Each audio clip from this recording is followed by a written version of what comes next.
Hello, welcome back to the channel. Today, we're diving directly into using Zoho Project for strategic planning with a specific focus on how to leverage this powerful tool. First step, setting up your project. After logging into Zoho, click on New Project. Here, you want to input all your project details, including your project name, description, start and end dates.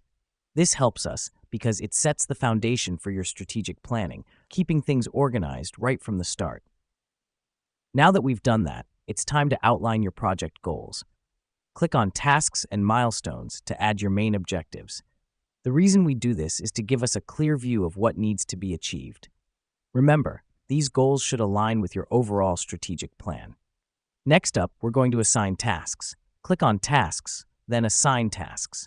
Here, you can delegate tasks to members of your team based on their roles. This is crucial as it ensures each team member knows exactly what they're responsible for, keeping your project on track. After assigning tasks, let's set up a timeline. Click on Gantt chart and plot your tasks across the project timeline.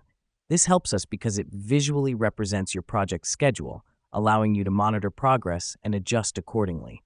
Finally, we need to monitor and adjust our strategy as needed. Click on Reports to analyze your project's progress. If something isn't going as planned, don't hesitate to adjust your strategy. This step is important because it allows for flexibility and continuous improvement in your strategy. And there you have it. That's how you use Zoho Project for strategic planning.